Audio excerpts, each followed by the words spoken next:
Namtichi isin asirratti argaa jirtan kun sheeyiticha keenya Mu'aaz Mahammad jedhama. Gurbaa gaafa salaa badhaasa isaa qarshii 500 badhaafamuu harka nama dubbisuu dideetu guyyaa kana jechuudha. Bakka waan jiru san of amanuu hin dandeenye. Ana ta'uu of amanuu hin dandeenye. Kanaaf ammoo waan sun anuma. Rokketii teenya boodol si baasuunis uummata kanaa hafan qabdu warri miidiyaa kana amantiin qabu. Si waraabanii biraan taa'a. Waraabinaan jettee walta'inaa bimtoona boleetitiiti.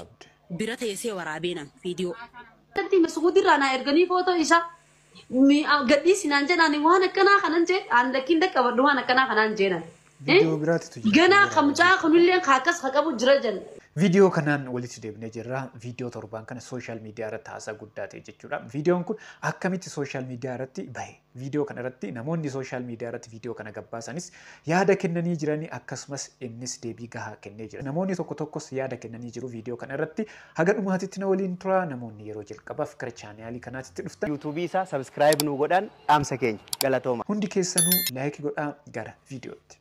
Namtichi isin asirratti argaa jirtan kun sheeyiticha keenya Mu'aaz Mahammad jedhama. Gurbaa gaafa salaa badhaasa isaa qarshii 500 badhaafamuu harka nama dubbisuu dideetu guyyaa kana jechuudha. Makka hajjiin xaafa jedhufee asitti hunoo keessiin intala xaafee deebi'e. Idaan isaa fi murtii guutuu wanni asitti akka deddeebi'aa oolaniif beera asii kana meefata rabbi sodaadha. Haza harman lafii mushkila.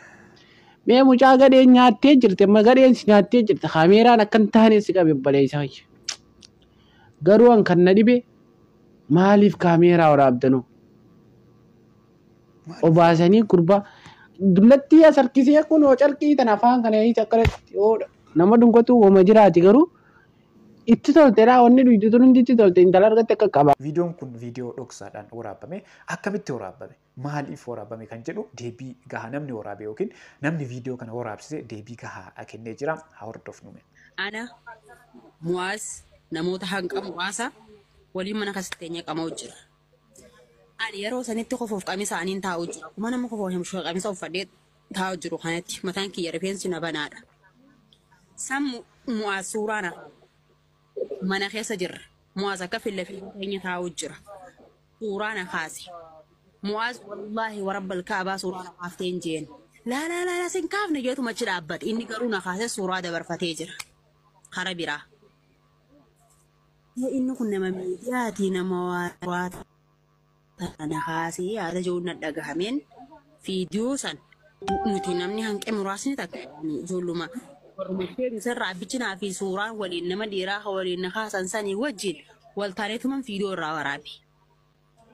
Micoon haati tabira teesse sunillee akka viidiyoon san waraabamutu jirtu anaaf jecha rokketii teenya boodol si baasuunis uummata kanaa hafan qabdu warri miidiyaa kana amantiin qabu. Si waraabanii biraan taa'a. Waraabinaan jettee walta'inaa micoon boleetitiiti. Bira teessee waraabeenan viidiyoo. Warri social media kun hin amanamu inni suuraa na kaasee jennaaniin anillee viidiyoo waraabe jedhaa jetti. Yoo inni suuraa kana social media irratti gadhiise anillee viidiyoo kana hin baasa jedheeti kan waraabe jechuu barbaaddeeti.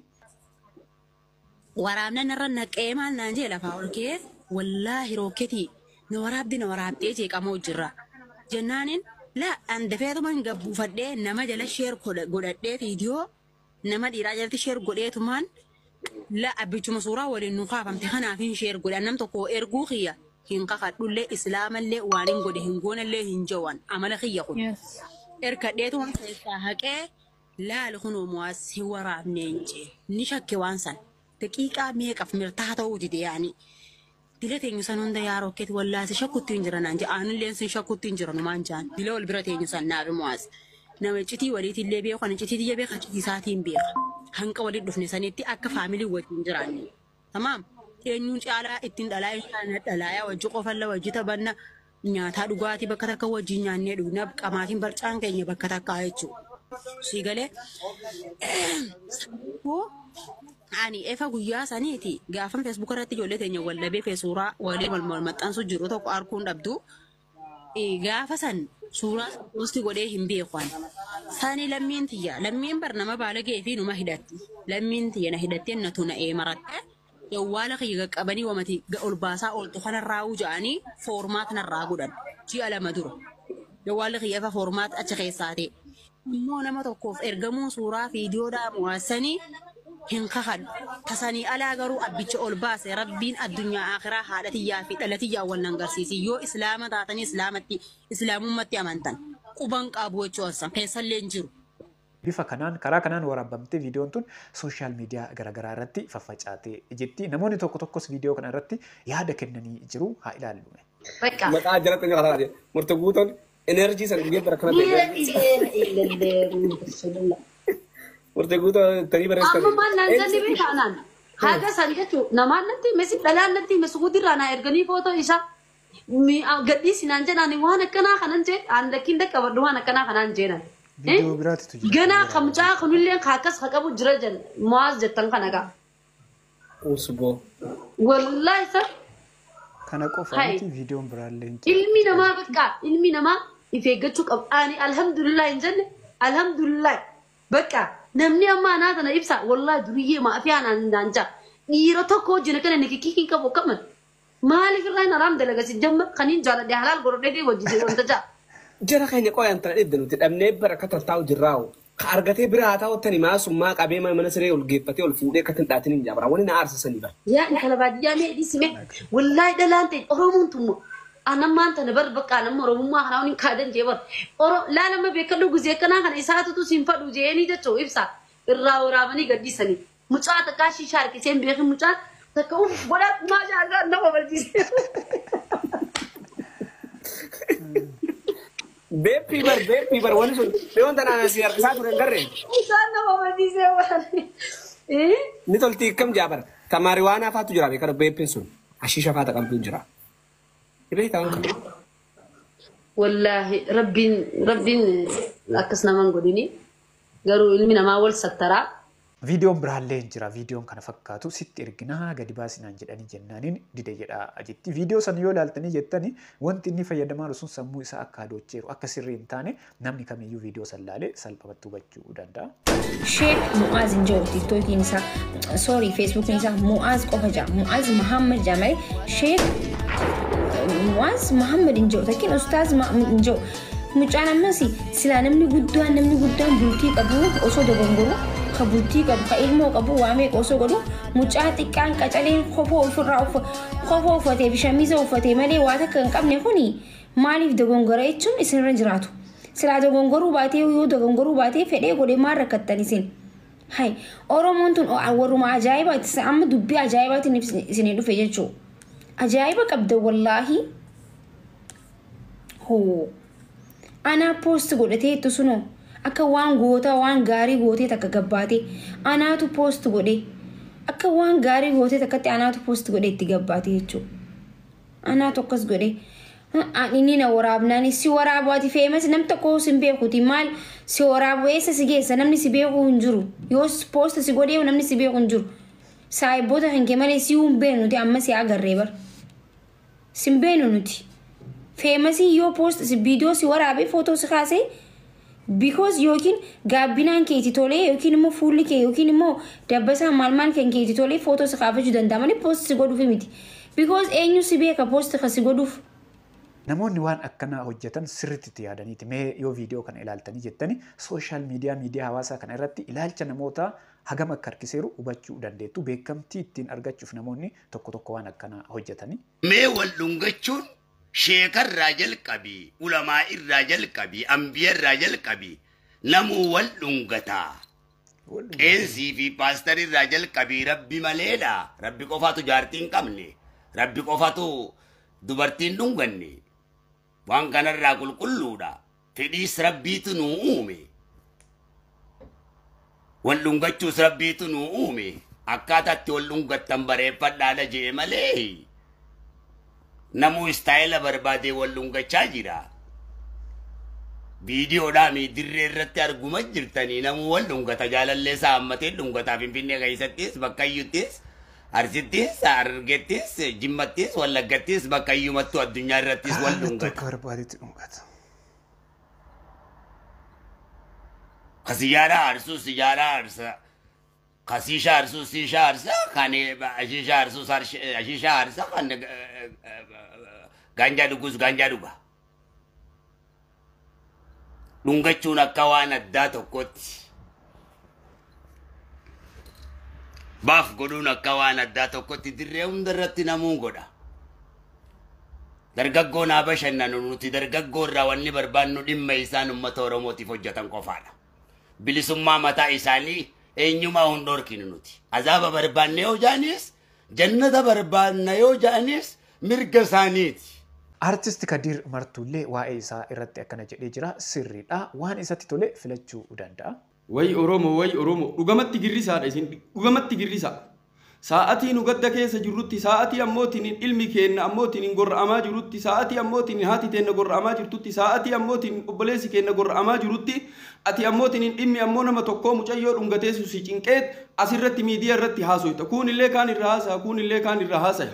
Dhugamatti osoo haati teeta sideette gorra'amte atammoo waan nama biraa hin haasoyta. Har'a ammootiin salaalee waan itti jirtu laal beetasabni tokko namni shanii akka itti gorra'amee dhiini jaraa gadi jige laal. Baay'annee ammootiin yoo homocha taane bu'aa nu qaba nu xiqqaannee firee qabaatu nu wayya. Uummata keenya ammootiin har'allee ammootiin ni boonna borillee hin boonna diinni nutti gammada. Booyaa jirti nuun jedhan nuti ammoo yoomuu ammootiin imimmaan kun nurra ammootiin hin qoor. Jarana keenya ammoo saalfanne ammoo isin jala saalfanne warra ammoo asirra jiru warri miidiyaa. Waan biraa ajandaa godhatan waan nama tokko ajandaa godhatan. Sirri miti yeroo kana hin beekna hundi kennaayyuu waan uummanni keenya uummanni salaalee keessa jiru hundi kennaayyuu hin beekna uummata keenya miidhamaa jiru sagalee ta'uu yeroo qabnutti. Har'a ammootiin maa sagalee hin taane ammoo salaalee tana maa sagalee hin taane haadha akkanatti gorra'amaa jirtu ammootiin ilma xiqqaa akkana gorra'amaa jirtu jirumaa ammootiin sagalee hin taane ka har'a ammootiin as bahe kanatu ammootiin lal xiqqaa malee kan ammootiin duuba jiru beeyta ka dhokatee gorra'amaa jiru beeyta ka asin bahin beeyta ka jarri dhoysaan ammoo rafarrafteetiin biyyatti awwaalte quba qabda ka miidiyeetti ay bahe bichaa takkitti lamaan tana bichaa ammootiin quba qabda malee har'a ammootiin diinni si jala jira har'a diinni hin rafne diina waan si godhaa jiru laal har'a ati ofirraa rafte ija lamaanii hin rafte diinni halkan illee ammootiin guyyallee sitti mari'ataa jira har'a ati foolotu si cinqeyaa Oromo wallaahi isin jala saalfanne ammootiin hin laal har'a ammootiin hin laal ati foolo si cinqe TikTok ittiin guddifachuuf ammootiin YouTuber ittiin dalagachuuf ati yoom Oromoo cinqamte yoom dhiini Oromoo si keessa jira. Dheengadda ammootiin hacaalu ajjeefte laal madaan hacaalu iyyuu ammoo nurraan qoorre har'a ammootiin salaalee waan godhaa jiran duniyaa ta'e waan godhaa jiran laal har'a simaan bitaa jiran laal har'a ammoo asirra ta'anii sitti kolfaa jiran laal ati ammootiin ajandaa waan biraa godhatta har'a waan nama tokko irraa haasoytaa har'a maa sagalee hin taane ammootiin laal haadha teetii miti akkanatti gorra'amaa jirtu laal obboleettii teetii miti akkana gorra'amaa jirtu ilma xiqqaa ammootiin waggaa tokkoo miika gorra'amaa jiru beetasaba tokko keessaa nama shanii miika ammootti fixaa jiran har'a humnamaa waliin taane ammootiin laal inna lillahi wa inna ilayhi raaji'uun dhugama girrisaa isin dhugama. Dhaamsi kun dhaamsa sirriiti sheer laayikii godhaati namoota hedduu bira akka ga'u taasisa maaliif yoo jettani uummata keenya uummata salaalee rakkoo keessa jiru rakkoo keessaa baasuu qaba. Maleen kennine yeroo kabiraa wayii shaqqalaala argatte kaisin qumxaan mana keessa teettee qutmaa jam qumxaan teettee viidiyoo ragaa furaabbatte. Ragaa furaabbatte. Lamiin yoon argu. Maaliif akkas gootu maaf ta'a? Hin kennitu ba jaarsatti ifaa ifuun kennitu ifaa ifu. Yeroo tokko wayii rabbi hiree ragaaf qabatti jechuudha. Gaarii miti. Booda itti sodaachisuuf. Warri feemasootallee an doktoriidha alhamdulillah. Ijoolleen feemasa yeroo waa haasoftan carraa argattanii intarbii wayii taatan yeroo suuraa maxxansitan fatakabbiru jedha amantiin tinallee dhoogiti ufin guddisina yeroo ati guddifte warri jala kana taa'ee filaalu xiiqii sitti qabatee si saaxila ani dubartii harkan kennu dubartii harkan fuudhu maarree hin ta'u jinnii hin ta'u ana malee namni hin jiru na qabaa ganna dhiisaa ana malee namni waan beeku ana wanti inni jedhe kun sirriidha. Of eeggannoo godhuu qabna. Yeroo waan wayii hojjennu, yeroo waan wayii dubbannu sirrimatti of eeggannoo guddaa godhuu qabna.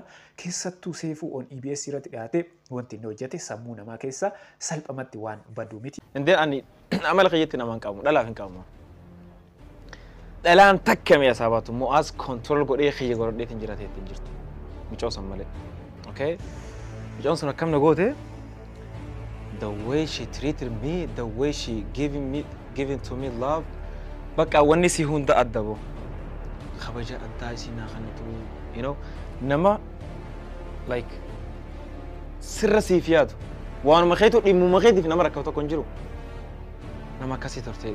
Videoon kun karaa kanaan waraabame social media garagaraa irratti faca'ee erga namoota hedduu bira gaheen booda namoonni hedduu karaa garagaraatiin yaada akkanaa irratti kennanii jiru. Innis videoon kun isa bira gaheeti deebii gahaa yaada gahaa viidiyoo kana irratti kennee jira. Viidiyoo waa'ee xiyyaa deemu ture sun Viidiyoo ammaatillee miti. Viidiyoo xiqqoo bubbulee jiru. Haa ta'u sa'a kanatti gadhiisuun maaliif barbaachise? Sa'a kanatti waan akkasiisan waraabuun ammoo waraabamni haga ammaa haayamee amma gadhiisuun maaliif barbaachise waan jiru suni ifa nama waa hubatuuf jechuudha. Haa ta'u ammoo waa'ee viidiyoo sanarraa yeroon waan tokkoof lama keessallee akkasii gabbuullee baadhu ja'u keessummummaadhaanii biyya namaa turre. Keessummaan osoo nama bira jirruutti nama wayii ziyaaruudhaaf ammoo bakka biraa dheera. Kana namoonni tokko tokko nu laaluudhaaf isaanis nutti dhufan bakka sanitti jechuudha.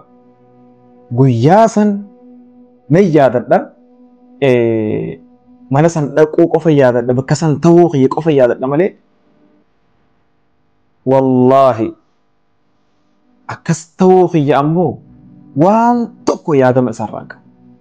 Jechuun yeroo tokko tokko hin beekan yeroo kana isiniin jiru nin beek tokko tokko tarii amanuu dhabuus ni mala haala achi ture san isin waliin miidiyaa gubbatti yeroon argu kun anuma akkana godhe kun shooppiidha moo anuma bakka waan jiru san of amanuu hin dandeenye ana ta'uu of amanuu hin dandeenye kanaaf ammoo waan sun anuma. Asirratti wanti nu sirriitti hubachuu qabnu inni nama sooshaal miidiyaati. Namni kamiyyuu salphamatti viidiyoo waraabee akka sooshaal miidiyaa irratti gadhiisu hin beeka. Yeroo viidiyoo kana waraabaa jiran argaa jira. Wanti inni fayyadamaa sun sammuu isaa akka adocheeru sirriitti hubachuu dandeenya. Akkuma isiniin jedhee bakka sun guyyaa isaa ni yaadadha. Guyyaa isaa yaadachuu malee guutumaa guutuutti haalan keessa tures maal akkana godhamee akkam akkas ta'es yaadachuu hin dandeenye. Haga arraan tanatti haga reefuun tanaa taa'eetiin itti yaadu ture. Anumaa hijee anummaa ana garuu waa'ee sanarraa yaada tokko hin qabu. Tarii waan godhamu maal hijee bakka of keessa deebi'ee of gaafachaa jira. Haga daqiiqaa ammaa itti haasa'u jiru kanatti illee jechuudha. Yeroon kana jedhus ani ilma namaati dilii hin dalagu jechuu kiyyaa miti. Nan dogongora nan toobadha. Gabrichi dogongoruudhaan beekamaa maleekaan taane ka dogongorraa. Wala bataanee ilma namaatiin dogongora. Yeroo sanitti akkas ta'uu kiyya of hin beeku jechuun kiyya ani hin diriine jechuu kiyyaa miti. Dilaa wayitiin jira. Hundaa ol akka rabbiin dogongora kiyya kana naa dhiisee akka toobaatii narraa qeebalu araarama rabbiirraa haa jedhu. Itti aansuudhaan ammoo hawaasni kiyya kun walii galattu viidiyoo san gartanii waan sun gartanii namoonni tokko tokko qalbii na cabxaniif akka ijarraan hambistan isin gaafachuu barbaada dhiifaman isin gochuu barbaada. Namoonni nama salphisuudhaaf ariifattan waan sirrii hojjetaa hin jirtanii waan akkana hojjechuu hin qabdanii viidiyoon guyyaa har'aa kana fakkaata namoonni viidiyoo kan haga ammaatitti ilaaltanii laayikii godhin laayikii godhaa akkasumas namoonni maatiin ta'e maatii ta'an wajjin viidiyoo itti aanuun wal agarraa turtii hangasitti turtii gaarii.